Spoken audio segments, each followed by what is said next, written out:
So I want to ask, why is this Haggadah different from all others?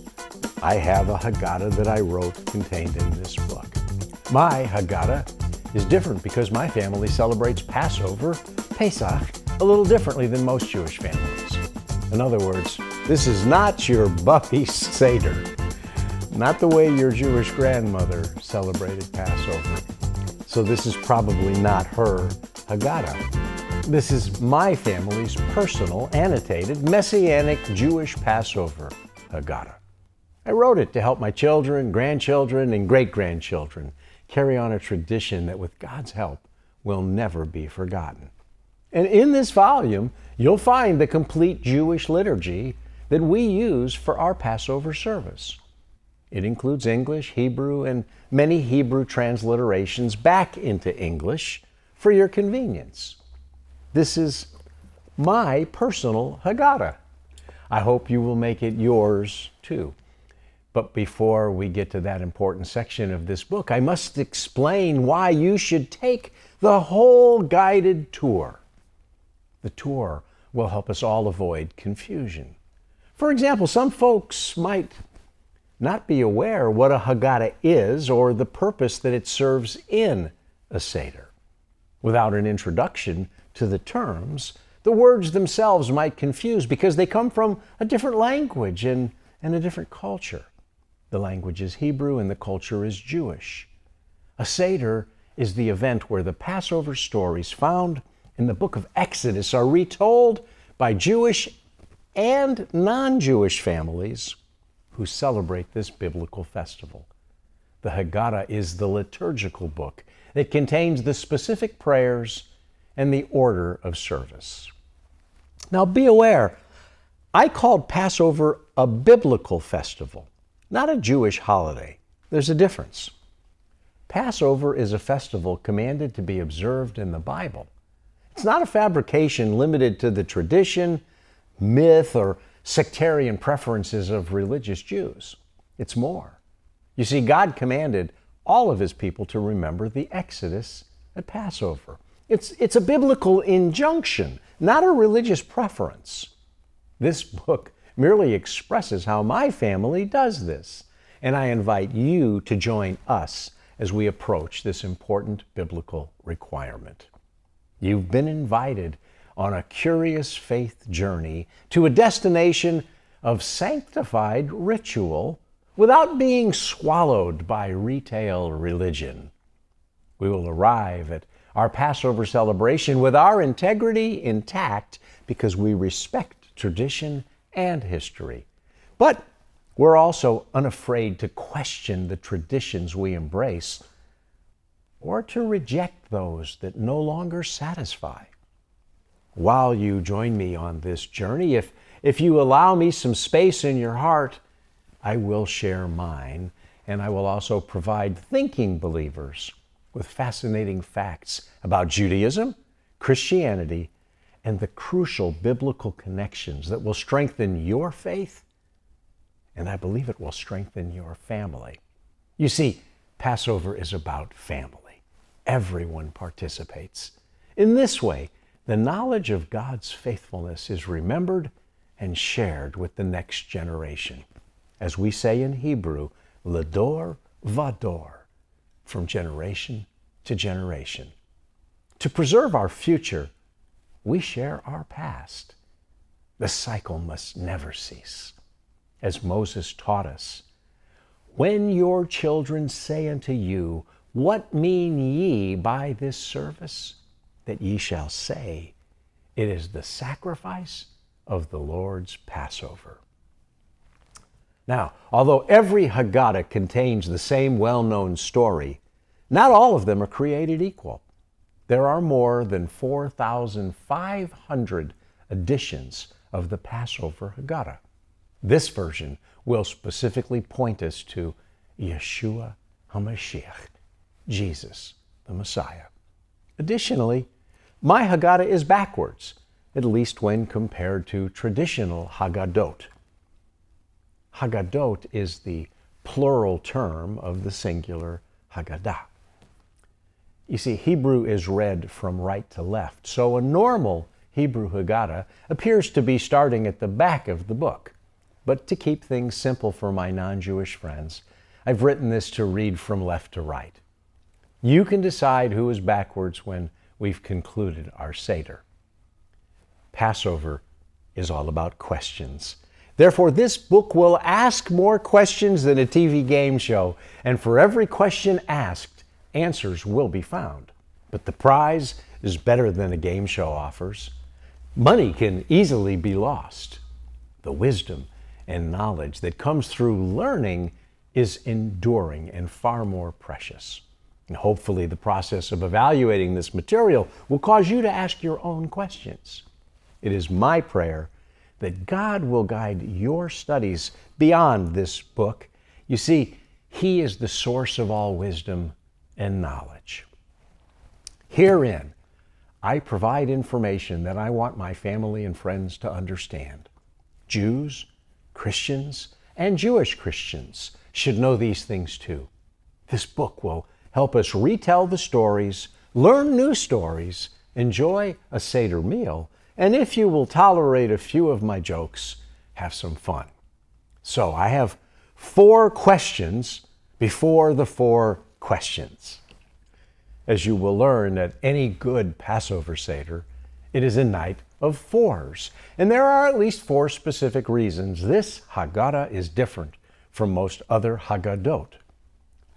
In almost every other Haggadah, a Passover superhero is entirely left out.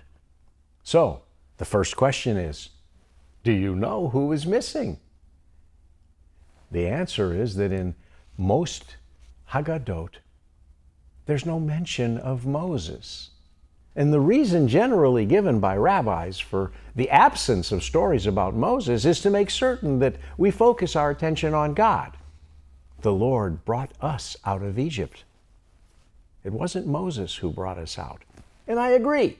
However, in our family, we want to talk about God and Moses. You see, Moshe Rabbeinu, Moses, our great rabbi, is too important. He's so special. I don't want my family to ever ignore Moshe Rabbeinu. But fear not.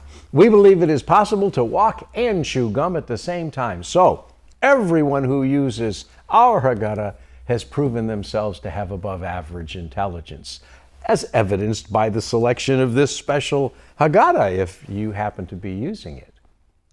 We won't lose sight of God's unique, awesome power to deliver.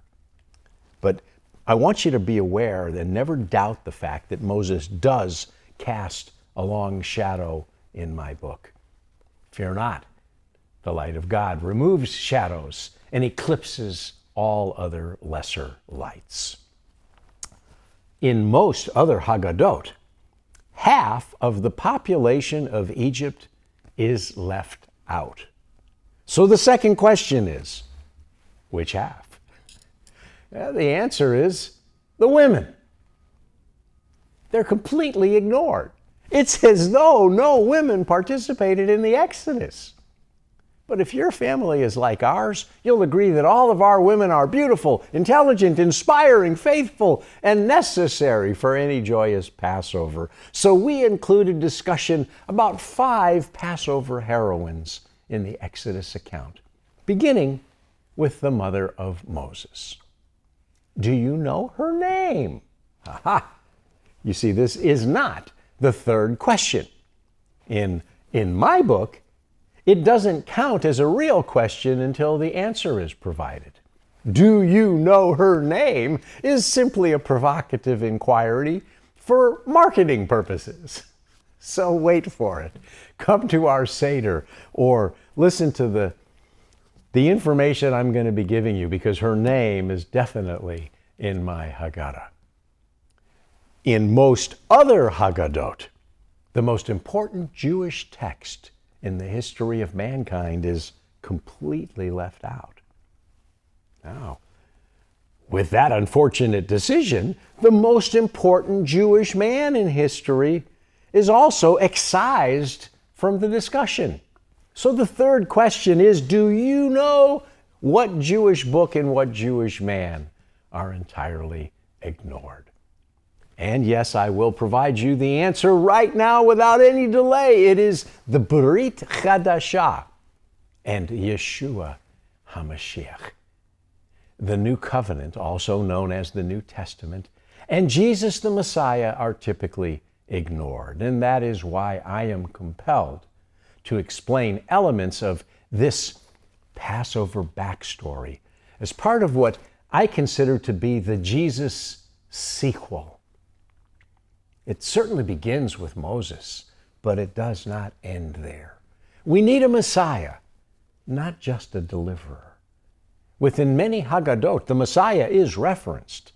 Belief in the coming Messiah is one of the 13 principles of the faith declared by Moses Maimonides. Maimonides, probably more famously known as Rambam, he was one of Judaism's greatest philosophers and rabbis. His 13 principles comprise the fundamental truths of our religion and its very foundations. Therefore, one can argue that to be a Jew is to believe in the coming of the Messiah. I wish more modern Jews understood the Jewish requirement to believe in our coming Messiah. It would make it much easier to explain my own personal beliefs as a Jew. Within our Haggadah, the Jewish Messiah will be referenced from both a traditional perspective and from my personal viewpoint. The world's best-known Jewish Passover Seder was the Last Supper. But it seems many folks missed that memo. It is one of the few events recounted in all four Gospels. I intend to clear the debris from the bridge that connects our two ancient world religions. The bridge is intact. I just want to remove the confusing piles of rubble and point the way for all to see the clear path that the God of Israel has built for his children. And at the same time, I hope to remove any ancient vestiges of Christian anti-Semitism. Hatred and ignorance have littered the path to Jesus, creating an unfortunate maze that blocks the road and hinders my people from considering my Messiah. And in case you doubt that this form of racism exists in Christendom, you must be forewarned that some Christians remain unaware that Jesus was an observant Jew. Others still believe that the Jewish people have been eternally rejected by God, yet nothing could be further from the truth. God made an unbreakable covenant with the Jewish people. I want you to think about it. If he was willing to break his unconditional promise to my people, why would any people trust him to keep his promise to them? If you think about that, you'll know I'm right. I want you to know God keeps his promises because God is faithful. And I'm delighted to report that tremendous throngs of Christians have fallen in love with the Jewish people and the land of Israel. Additionally, there are so many people who have come to have an interest in the Jewish origins of the Christian faith. I think it's wonderful.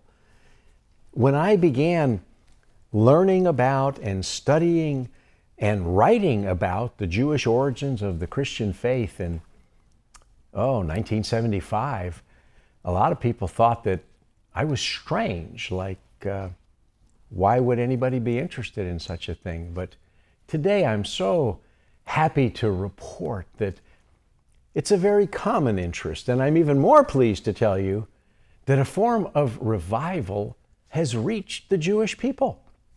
When I came to faith and was called to the ministry in early 1973, I thought I was the only Jew in the world who believed in Jesus. I was wrong. You see, not many months later, I learned that there were as many as somewhere between 5,000 and 7,000 Jews worldwide who believed in Jesus. I was thrilled. I was amazed. It was such an encouraging thing to know that I wasn't alone. Even though I didn't know them, I knew they were there. I learned about them. Today, There are literally hundreds of thousands of Jewish believers in Jesus. That, my friend, is revival. A Jerusalem Post article from November 1st, 2017, quoted a study that suggested 1/5 of Jewish millennials believe Jesus is the Son of God. Now, the survey was questioned by the Post, but the implication was nevertheless fascinating. Here's what you need to remember. It was a Jewish world into which Jesus was born. It was the Jewish scriptures that Jesus studied. It was from the writings of Moses and the Jewish prophets that Jesus preached. And lest anyone forget, the Christian church was birthed through a young Jewish maiden. She lived in a Jewish land. Jesus was surrounded by Jewish followers. All the original disciples were Jewish. And by the way, did you know that the first 15 popes were Jewish?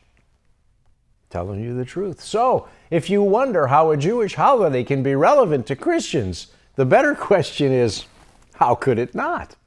Remember, Jesus was a Jew, and with all due respect, John the Baptist wasn't the Baptist. He was a good Jewish boy. Christianity was a first-century Jewish phenomenon. In the apocalyptic world of Roman-occupied Jerusalem, it was the Jewish people who waited for their expected Jewish Messiah. Jesus never told his friends to give up Judaism. Neither did he tell them to suddenly become non-Jews. Now, I'm not suggesting that modern Christians are legally bound to obey the Jewish laws, and you won't lose your salvation by missing Passover. But why miss the blessing? I mean, come on, man, WWJD, what would Jesus do? Jesus celebrated Passover. The gospel account is clear and incontrovertible. The New Testament text proves that we cannot remove the Last Supper from its historical Passover setting. It is a cornerstone of the resurrection drama. So to really understand the life of Jesus Christ, we must understand his words and his actions as those of a devout Jewish man. We must grapple with the Jewishness of Jesus. The Christ of Christianity was a Jewish man in a Jewish world. Therefore, to understand the Jewish Messiah is to deepen your Christian faith. By God's design, the early Jewish church grew from a sect within ancient Judaism. Therefore, no Christian should ever embrace any form of anti-Semitism. Were it not for the Jewish believers in Jesus, there would be no Christianity. The church must love and shield their Jewish neighbors from this ancient form of racism. Christians are obliged to reflect upon the Jewish heritage of the church. Consider the Eucharist, our Christian communion service. If you take just one thing from this presentation, at least remember that the wafer and wine, as elements symbolic of the body and blood of Jesus in the sacraments, was first found in the wine and matzah of the otherwise traditional Jewish Passover Seder. When Jesus broke the bread, it wasn't a dinner roll. It was the lechem oni, the bread of affliction. It was the unleavened bread that we call matzah that Jesus shared during his own Passover Seder. The New Testament church did not even have a New Testament. They read the Jewish Bible.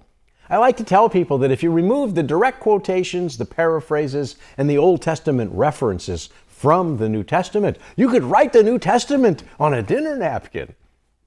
You see, they obeyed the God of Israel, who declared that Passover was to be celebrated as a memorial festival to the Lord throughout your generations. You shall keep it a feast by an ordinance forever. Now, I don't want Christians to feel guilty about ignoring Passover for all these centuries. I just want to help believers enjoy a better anchored, more meaningful connection to God. There's a connecting perspective that goes all the way back to the beginning. And I think it's time for all believers to start at the genesis of our faith and not skip to the middle. For those of us who want to enjoy the back of the book, read the instructions at the beginning. The Passover account of Exodus is next to Genesis for a reason. The church must stop ignoring the Jewish Bible, or they will misunderstand the Last Supper. Most unfortunately, they may also misunderstand the last days in which we live. The Last Supper is more than a fine piece of Renaissance art. The Passover celebrated by Jesus puts a glorious Hebraic light on God's redemption. For Jewish people around the world, Passover is the premier symbol of God's miraculous redemption from slavery in Egypt. For Christians, it is the seminal representation of God's provision for our freedom from sin. Take a look at Leonardo Davinci's Last Supper. Now here's the fourth question. What's wrong with this picture? And the answer, dinner rolls. Seriously? Passover is the biblical festival of unleavened bread. The rolls on the table would have given everyone spiritual dyspepsia. Leonardo da Vinci was commissioned to create the Last Supper for the convent of Dominican friars at Santa Maria delle Grazie in Milan. And if one looks carefully at his famous religious painting, the traditional Gentile dinner rolls will become evident. The painter appears to have substituted bread for matzah. Whether it was intentional or not, this error moved Jesus to a place outside the flow of Judaism. It is well known that Jews were forbidden to eat leavened bread during the time of Passover, and to ignore that lowest common denominator of the festival is to ignore that Jesus was a faithful member of the Jewish community. If Jesus can be extricated from his Jewish origins, he can be recast in any form that feels comfortable to the artist, his audience, or his sponsors. But Jesus does not change at our insistence. We change at his. God does not change. He is perfect. We must change because we are imperfect. Now, this may seem like an abstract philosophical concern, but it's much more. It's a fundamental truth. We must let Jesus be Jesus, a first-century Jewish man. If we're permitted to modify Jesus to suit our bias, when we create gods of our own design and worship idols of our own creation, do you think that's going to sit well with God? You can be certain that the Last Supper was a traditional Jewish Passover, and to make it less is to rob Jesus of his earthly heritage. I'll be the first to admit that the artist was one of the great masters of the Christian art world. But that world was plagued by hatred, ignorance, and sadly, anti-Semitism. That philosophical plague was transmitted through the church. I do not blame the artist. Da Vinci was likely influenced by his sponsors. One of his later bosses was an Italian gentleman named Giovanni de Medici. Students of medieval church history recognize Medici by his more famous title, Pope Leo X. Da Vinci didn't just wave when the Pope-mobile drove by. Leonardo lived at the Vatican. The famous painting of Da Vinci's Last Supper serves as one simple example in an expose of theological negligence. Jesus would have never allowed loaves of leavened bread on his Passover table. And I've put this issue on this table so we can grapple with the problem. Some Christians poorly represent the love of Jesus because they have an incorrect idea about God's continued relationship with the Jewish people. And the history of the church has alienated so many Jewish people that it has become exceedingly difficult to earn their interest in our Messiah. My prayer is that we will grow in grace, become better informed, and avoid repeating troublesome errors. As a Jew, I want to help my people see the love of God and distinguish Him from the pain caused by some of His misguided representatives. I'm confident that my friends will do all they can to repair the damage done by those who did not understand. This Passover Backstory will lead us into the Moses prequel to a Jesus sequel, and I hope you will enjoy the adventure. Please allow me to thank you for your interest in the biblical festival of Passover, and I now invite you to consider my many questions, my researched facts, and my reflective opinions. I'm confident you will be well equipped to reach your own conclusions.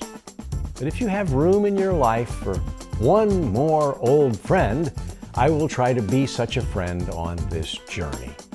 If you will permit me, I will share my heart with you. It's a heart that's been broken by God. Where required, it had to happen. And it was mended by God, as He alone could do. He did both with love. And then, just for laughs, He messed with my sense of humor.